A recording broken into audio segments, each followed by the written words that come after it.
C'est une innovation ici, dans un territoire, avec notre client Interxion, qui est un acteur des data centers. Vous savez, on dit souvent le numérique, ça émet beaucoup de CO2.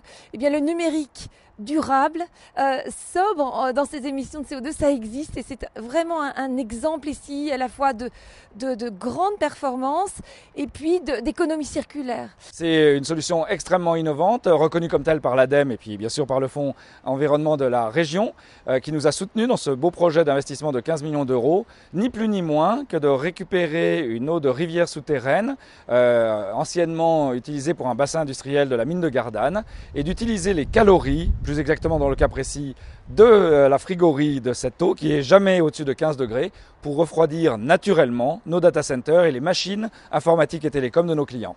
Pour refroidir un data center, historiquement, on utilisait un peu de la clim, comme on dit, classique. Ça consomme de l'électricité.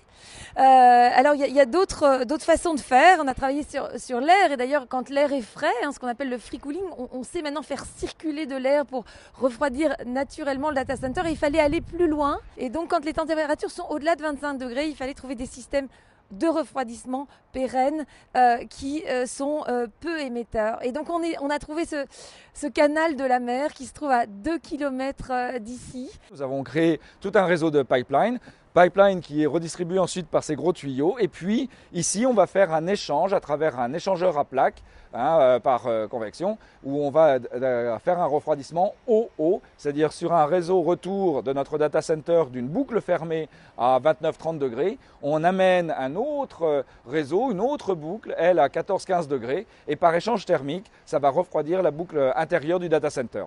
Finalement, on refroidit une autre canalisation d'eau qui va elle-même favoriser la production d'un air frais, qui se situe à peu près aux alentours de 20 degrés et qui suffit à ventiler ces data centers pour le bon fonctionnement. Et donc, on réduit très significativement à la fois les consommations électriques et évidemment les émissions de CO2. Le bénéfice est énorme, c'est-à-dire que nos groupes froids que nous voyons derrière nous, au lieu d'être des groupes de production de froid, sont devenus des groupes de secours. C'est-à-dire que quasiment 100% du temps, de façon naturelle, avec une calorie renouvelable, nous refroidissons et donc nous ne consommons pas d'électricité. C'est particulièrement vertueux, 30 fois plus économe en énergie qu'une solution classique. Donc on est quasiment tout le temps dans un système de refroidissement naturel.